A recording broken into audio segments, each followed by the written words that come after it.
नमस्कार मेरे प्यारे विद्यार्थियों, आप सभी का एक बार पुनः स्वागत करते हैं आपके अपने YouTube प्लेटफॉर्म संध्या कंप्यूटर क्लासेज पर।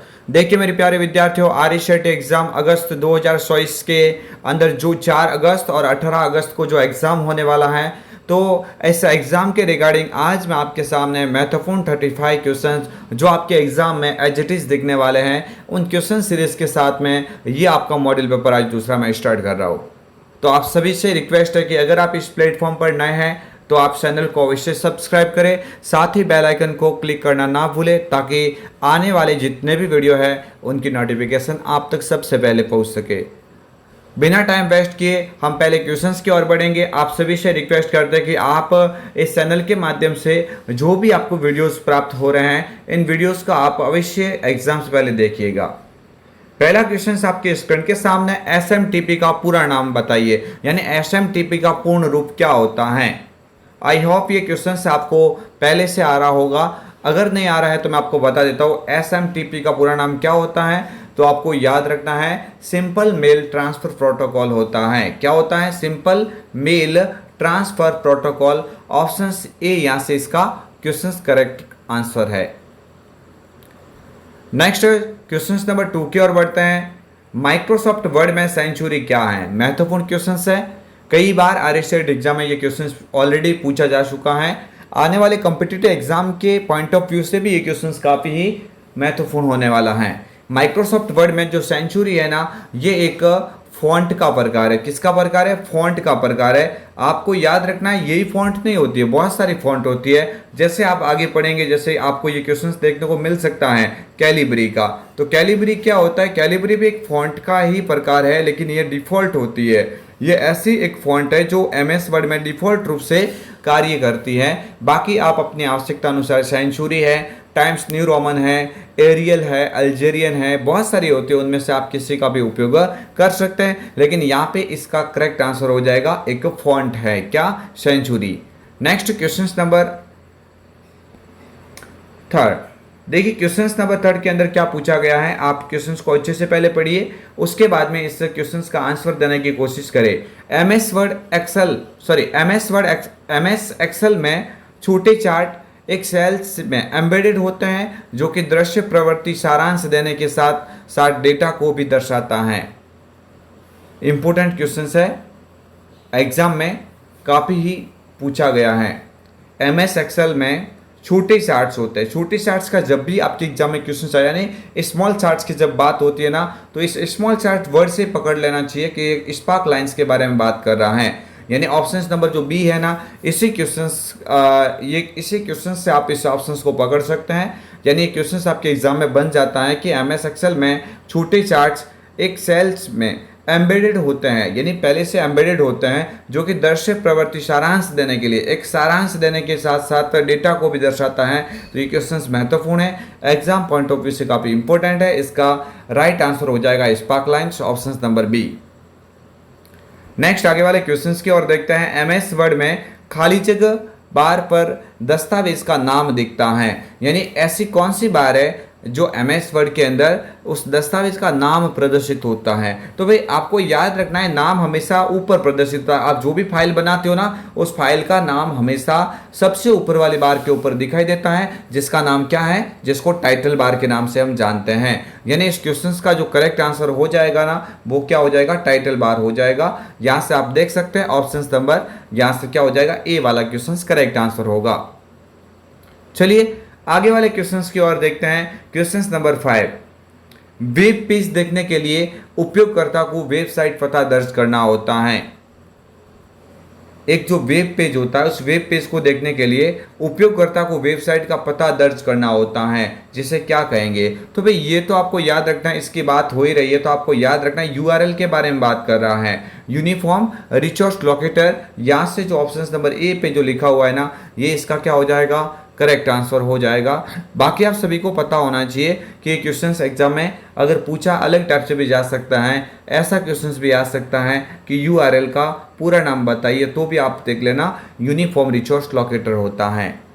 ये मेरे प्यारे विद्यार्थी, किसी भी वेब कंटेंट जो भी आप सर्च करते हैं, उस कंटेंट को लोकेट करने के लिए इसका इस्तेमाल किया जाता है। आगे वाला क्वेश्चन आपके स्क्रीन के सामने, वी लुकअप फंक्शंस निम्न में से क्या कार्य करता है। भाई जो वी लुकअप फंक्शंस है उसके बारे में बात हो रही है। तो वी लुकअप फंक्शंस का कार्य मेन क्या होता है, ऐसे टेक्स्ट का पता लगाता है जिसमें वी हो। नहीं, आपको याद रखना है, इसका करेक्ट आंसर हो जाएगा संबंधित रिकॉर्ड। संबंधित जो रिकॉर्ड होता है उस संबंधित रिकॉर्ड का पता लगाता है वी लुकअप के अंदर। यहाँ से बी वाला ऑप्शन करेक्ट आंसर हो जाता है।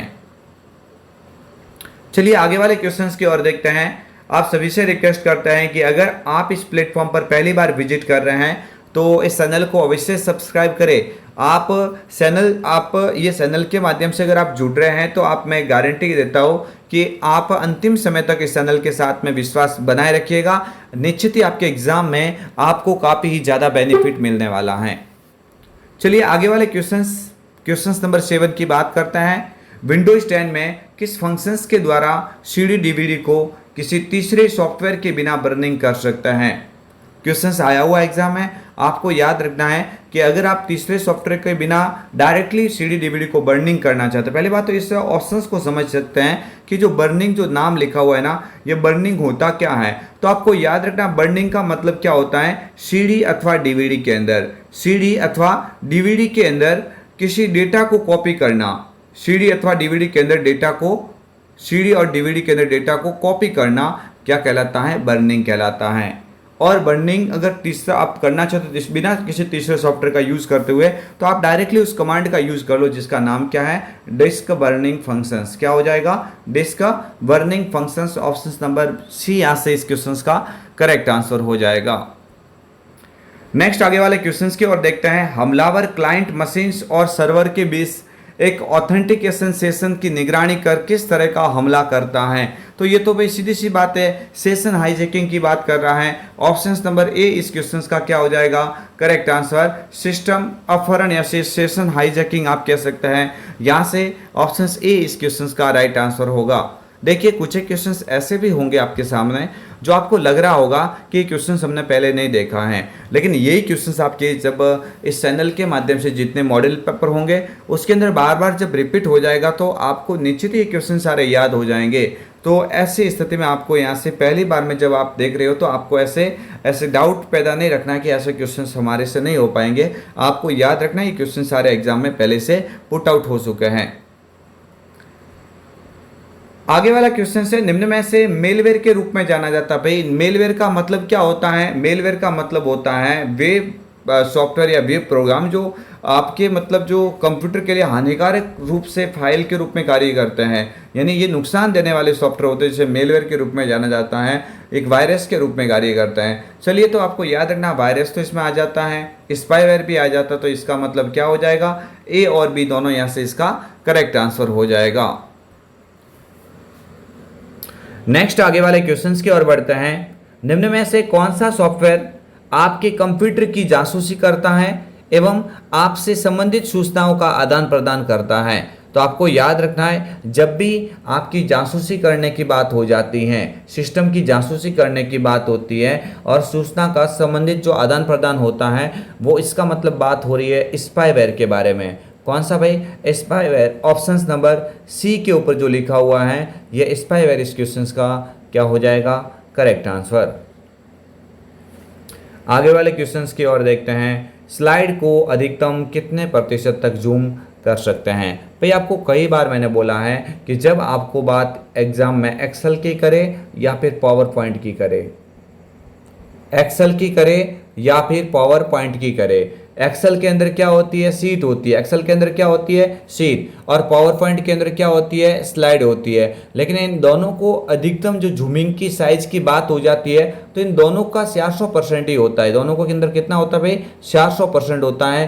केवल MS वर्ड के अंदर पूछे आपको, किसमें पूछे, MS वर्ड के अंदर पूछे तो MS वर्ड के अंदर जो पेज होता है ना उसकी साइज 500% होती है। तो इसका मतलब MS वर्ड के अंदर 500 करना और शीट यानी एक्सेल और स्लाइड पावर पॉइंट इन दोनों के अंदर आप क्या करेंगे, यहाँ पे इन दोनों के अंदर आपको ध्यान रखना है कितना कर लेंगे, 400%, यानी ऑप्शन नंबर ए इस क्वेश्चन का करेक्ट आंसर हो जाएगा। आगे वाले क्वेश्चंस की ओर देखते हैं। पावर पॉइंट में नई प्रेजेंटेशन बनाने के लिए किसका उपयोग करेंगे? भाई पावर पॉइंट के अंदर आप नई प्रेजेंटेशन, नई फाइल बनाना चाहते हैं तो फाइल मेन्यू में जाके भी कर सकते हैं न्यू कमांड का, स्टैंडर्ड टूल बार के ऊपर भी न्यू बटन का उपयोग कर सकते हैं, और कंट्रोल एन, इन तीनों का उपयोग किया जा सकता है। इसका मतलब यहाँ से इस क्वेश्चन का जो राइट आंसर हो जाएगा वो क्या हो जाएगा? उपरोक्त सभी। क्या हो जाएगा भाई? उपरोक्त सभी इस क्वेश्चन का करेक्ट आंसर होगा। आगे वाले क्वेश्चंस की ओर देखते हैं। पावर पॉइंट प्रेजेंटेशन में किस प्रकार की सूचनाओं का प्रयोग किया जाता है? जो पावर पॉइंट प्रेजेंटेशन होता है उसमें किस प्रकार की सूचना आप स्टोर कर सकते हैं या प्रयोग कर सकते हैं? ऑडियो भी होता है, वीडियो भी हो सकता है, टेक्स्ट भी हो सकता है। इजी क्वेश्चन है, करेक्ट आंसर हो जाएगा उपरोक्त सभी। आगे वाले क्वेश्चंस की ओर देखते हैं। एक स्लाइड शो में स्लाइड चेंज होने पर डिस्प्ले के लिए किया गया जो अप्लाइड इफेक्ट वो क्या कहलाएगा? तो आपको याद रखना है, जब एक स्लाइड होती है जैसे पूरी हो जाती है तो दूसरी स्लाइड के ऊपर हम जाते हैं, तो ये एक स्लाइड से दूसरी स्लाइड के ऊपर जाने की जो प्रक्रिया होती है उसे हम क्या बोलेंगे? Slide transition. ऑप्शंस कहाँ पे है भाई? स्लाइड ट्रांजिशन, बी ऑप्शन है स्लाइड ट्रांजिशन इस क्वेश्चन का राइट आंसर हो जाएगा। आगे वाले क्वेश्चंस देखते हैं। क्वेश्चन नंबर 15, डॉक्यूमेंट में किसी निश्चित लोकेशन पर पहुंचने के लिए किस ऑप्शंस का प्रयोग किया जाता है? तो डॉक्यूमेंट के अंदर अगर निश्चित लोकेशन पर पहुंचना है, फिक्स कंफर्म लोकेशन के ऊपर तुरंत प्रभाव से जाना है, तो हमें बुकमार्क का यूज करना चाहिए। किसका यूज करना चाहिए? बुकमार्क का यूज करना चाहिए। ये बुकमार्क भाई होता कहाँ पे है? तो आप बोल देना इंसर्ट मेन्यू के अंदर। कहाँ पे होता है? इंसर्ट के अंदर होता है बुकमार्क, हाइपरलिंक, क्रॉस रेफरेंस, ये तीनों के तीनों आपको कहाँ पे देखने को मिलेंगे? आप इंसर्ट के अंदर जाएंगे और वहां पे आपको लिंक ग्रुप के अंदर ये ऑप्शंस मिल जाता है। चलिए आगे वाले क्वेश्चंस की ओर देखते हैं। काउंट क्या कार्य करता है? भाई काउंट का कार्य क्या होता है? तो सेल रेंज में आइटम की संख्या की गिनती करता है। तो जो सेल के अंदर जो संख्या लिखी हुई है उसकी गणना करनी हो तो आप काउंट फंक्शंस का यूज एक्सेल में कर सकते हैं। चलिए आगे वाले क्वेश्चंस की ओर देखते हैं। काउंट इफ का कार्य क्या होता है? भाई काउंट का मतलब तो होता है जो आपके सामने जो क्राइटेरिया के अंदर जो संख्या दी हुई है ओनली फॉर संख्या की गणना करेगा। लेकिन काउंट इफ की बात आपके एग्जाम में हो जाती है तो आपको ध्यान रखना चाहिए कि क्राइटेरिया के अंदर एक क्राइटेरिया होता है जो भी आपके सामने एक्सेल की सेल रेंज है उसमें जो मैच करते हुए आइटम की भी गणना करता है। कौन करेगा? Count if. ऑप्शन ए इस क्वेश्चन का राइट आंसर हो जाएगा। आगे वाले क्वेश्चंस की ओर देखते हैं। माइक्रोसॉफ्ट एक्सेल 2010 में चयनित सेल में से एक चार्ट बनाने के लिए कीबोर्ड की किस शॉर्टकट कुंजी का प्रयोग करेंगे? तो भाई आपको याद रखना है न्यू चार्ट की पूछी जा रही है। किसकी? न्यू चार्ट की पूछी जा रही है। तो न्यू चार्ट की शॉर्टकट की क्या होती है? F11। ऑप्शन बी यहां से इस क्वेश्चन का करेक्ट आंसर होगा। नेक्स्ट, किस कमांड द्वारा एनिमेशन का प्रभाव तुरंत देख सकते हैं? अगर हमने एनिमेशन जो भी लगाया है उसको तुरंत प्रभाव से देखना है भाई, तुरंत प्रभाव से देखना है तो हम किसका उपयोग करेंगे? प्रीव्यू का। भाई एक थोड़ा याद रख लेना, तुरंत प्रभाव से देखना है तो प्रीव्यू का उपयोग करेंगे, वरना फिर स्लाइड शो तो हम करते ही हैं। तो ऑप्शन ए इस क्वेश्चन का करेक्ट आंसर हो जाएगा। नेक्स्ट आगे वाला क्वेश्चन है। माइक्रोसॉफ्ट वर्ड में थेसर्स टूल बार किस कार्य के लिए प्रयुक्त होता है? तो थेसर्स जो वर्ड है ना, थेसर्स, इसमें समानार्थी और विपरीत, समानार्थी, सिमिलर वर्ड और अनसिमिलर, यानी ये दोनों जो आपके एग्जाम के अंदर दिख जाते हैं तो आप बोलेंगे थेसर्स के अंदर होता है समानार्थी, यानी आप कह सकते हैं कि पर्यायवाची और विलोम शब्द खोजने के लिए या समानार्थी या विपरीत शब्द खोजने के लिए थेसर्स टूल बार का उपयोग करेंगे। नेक्स्ट आगे वाला क्वेश्चन है। एमएस वर्ड में टेक्स्ट के मध्य लाने के लिए कौन सी शॉर्टकट की है? भाई जो आपका पेज होता है उसके मध्य में कुछ लाना है, बीच में लाना है, तो आपको क्या करना चाहिए? अलाइन टेक्स्ट सेंटर का यूज करना चाहिए। किसका? अलाइन टेक्स्ट सेंटर का। लेकिन सेंटर की शॉर्टकट की होती क्या है? तो आप बोलेंगे कंट्रोल के साथ में ई। कंट्रोल ई किसकी होती है? Align text centre. Control H का मतलब क्या होता है? रिप्लेस करना। भाई कंट्रोल एच का मतलब क्या होता है? रिप्लेस करना। कंट्रोल सी का मतलब होता है कॉपी करना। और कंट्रोल के साथ में अगर आप ई को दबा देते हो तो आप याद रख लेना अलाइन टेक्स्ट सेंटर। तो यहाँ से क्वेश्चंस का जो करेक्ट आंसर हो जाएगा वो ऑप्शन नंबर बी यहाँ से बिल्कुल राइट आंसर हो जाएगा। आगे की ओर देखते हैं। एमएस वर्ड में टेबल को तोड़ने के लिए किस शॉर्टकट कुंजी का प्रयोग किया जाता है। तो भाई टेबल होती है ना, उस टेबल को तोड़ने के लिए आप कंट्रोल शिफ्ट के साथ में एंटर का यूज करेंगे। किसके साथ में? कंट्रोल शिफ्ट के साथ में अगर आप एंटर बटन दबाते हो तो जहां पे आपका कर्सर है वहां से टेबल दो भागों में विभाजित हो जाती है, टेबल को तोड़ा जा सकता है। आगे वाले क्वेश्चंस की ओर देखते हैं। एमएस वर्ड में टेक्स्ट अलाइनमेंट कितने प्रकार के होते हैं? भाई ये जो 4 प्रकार के अलाइनमेंट होते हैं, एक तो होता है अलाइन टेक्स्ट लेफ्ट, एक होता है अलाइन टेक्स्ट सेंटर, एक होता है अलाइन टेक्स्ट राइट और एक होता है अलाइन टेक्स्ट जस्टिफाई। तो इस तरह से ये 4 प्रकार के अलाइनमेंट है, जिसमें से डिफॉल्ट पूछे तो डिफॉल्ट कौन सा होता है? लेफ्ट होता है। तो एमएस वर्ड में अलाइनमेंट कितने प्रकार के होते हैं? तो आप बोलेंगे भाई 4 प्रकार। कितने हो जाएंगे? 4 प्रकार के, जो मैंने आपको यहाँ पे लिखवा दिया है। पेज सेटअप कमांड का उपयोग कर सकते हैं। पेज सेटअप के द्वारा आप पेपर मार्जिन की साइज को सेट कर सकते हैं और पेपर का जो लेआउट होता है ना, ओरिएंटेशन, वो लैंडस्केप रखना या पोर्ट्रेट, वो भी आप इसमें यूज में ले सकते हैं। इसका मतलब यहाँ से ऑप्शंस कौन सा करेक्ट आंसर हो जाएगा भाई? यहाँ से करेक्ट आंसर हो जाएगा ए और बी दोनों। यहाँ से करेक्ट आंसर कौन सा हो जाएगा? यहाँ से हो जाएगा ए व बी दोनों हो जाएगा। ऑप्शन नंबर सी यहाँ से करेक्ट होगा। चलिए आगे वाले क्वेश्चंस की ओर देखते हैं। अच्छा क्वेश्चन है, आप सभी से रिक्वेस्ट है, आप अगर चैनल के ऊपर पहली बार विजिट करें तो चैनल को अवश्य सब्सक्राइब करें। आप 4 अगस्त वाले जो भी स्टूडेंट है और 18 अगस्त वाले जो भी स्टूडेंट है, उन सभी को अभी से तैयारी में लगना चाहिए, ताकि आपके अच्छे मार्क्स और अच्छे अंक जो है ना, वो उत्तीर्ण आराम से कर सके।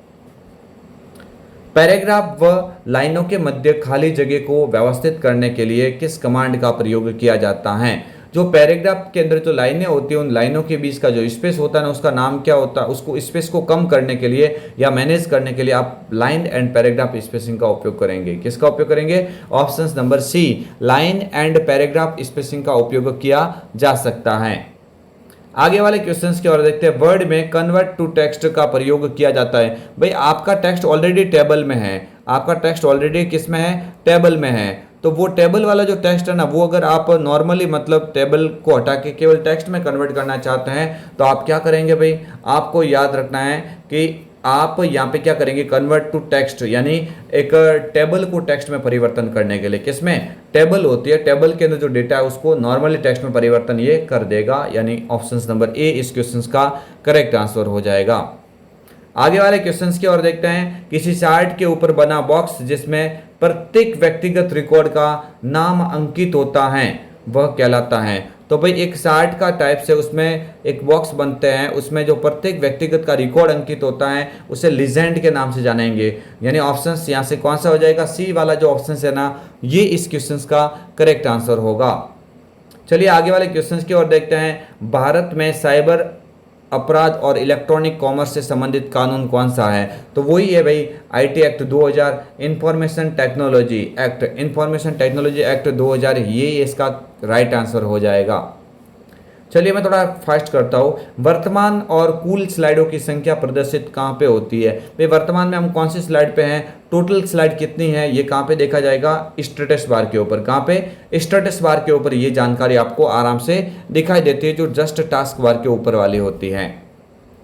नेक्स्ट आगे वाला क्वेश्चन, डिलीट कमांड के द्वारा किस प्रकार की स्लाइडों को हटाया जा सकता है? भाई डिलीट कमांड, आप स्लाइड शो हो रही है तो जैसे डिलीट दबाएंगे तो वो हट जाएगी। तो आप करंट स्लाइड है ना, करंट जिस स्लाइड के ऊपर आप यूज में ले रहे हैं अभी, है ना, तो करंट स्लाइड आपको थोड़ा ध्यान रखना भाई, करंट स्लाइड है ना, करंट स्लाइड, तो करंट स्लाइड को आप डिलीट कर सकते हैं। आगे वाला क्वेश्चन है नेक्स्ट, अच्छा क्वेश्चन है, एग्जाम में बन सकता है। किस व्यू में सभी स्लाइडों और उनके ऑब्जेक्ट को एक साथ सेलेक्ट कर सकते हैं? तो आप एक साथ सेलेक्ट करना चाहते हैं तो स्लाइड सॉर्टर का उपयोग करेंगे। किसका उपयोग करेंगे भाई? स्लाइड सॉर्टर का उपयोग करेंगे। नेक्स्ट आगे वाला क्वेश्चन है, आप अपने विंडोज 10 डिवाइस को खाली जगह पर क्लिक करके स्लीप मोड या शट डाउन या रीस्टार्ट कर सकते हैं। तो ये सारे विकल्प आपको कहाँ पे मिलेंगे भाई? Shut down, restart, sleep mode, ये सभी के सभी आपको मिलेंगे कहाँ से? पावर बटन के द्वारा। कहाँ पे? पावर बटन के द्वारा। जो स्टार्ट बटन के ऊपर क्लिक करने के द्वारा जो राइट बटन में दिखाई देता पावर बटन, यहाँ से आप इसका उपयोग ले सकते हैं। आगे वाला क्वेश्चन आपके स्क्रीन के सामने है। पॉइंटिंग डिवाइस कौन सा है भाई? एक पॉइंटिंग इनपुट डिवाइस कौन कौन से होते हैं? तो आपको याद रखना, माउस होता है, है ना। माउस के अलावा जैसे कि ट्रैक बॉल होता है, टच पैड होता है, ट्रैक पॉइंट होता है, लाइट पेन होती है, बहुत सारे होते हैं। यहाँ से करेक्ट आंसर हो जाएगा उपरोक्त सभी। चलिए आगे वाला क्वेश्चन देखते हैं। वह युक्ति कौन सी है जो इनपुट और आउटपुट दोनों की तरह कार्य करता है, यानी दोनों इसमें मिक्स काम होते हैं। तो आपको याद रखना, माउस तो केवल इनपुट है, कीबोर्ड केवल इनपुट है, यानी राइट आंसर हो जाएगा फैक्स मशीन। इस फैक्स मशीन के अलावा जैसे मॉडेम है ना, मॉडेम ये भी कौन सा इनपुट आउटपुट का उदाहरण दोनों का हो जाएगा। ठीक है। इसके अलावा जैसे कि आपको याद रखना, टच स्क्रीन होती है ना, टच स्क्रीन, तो टच स्क्रीन भी किस में आ जाएगी, आपके इनपुट और आउटपुट दोनों के अंदर आ जाती हैं।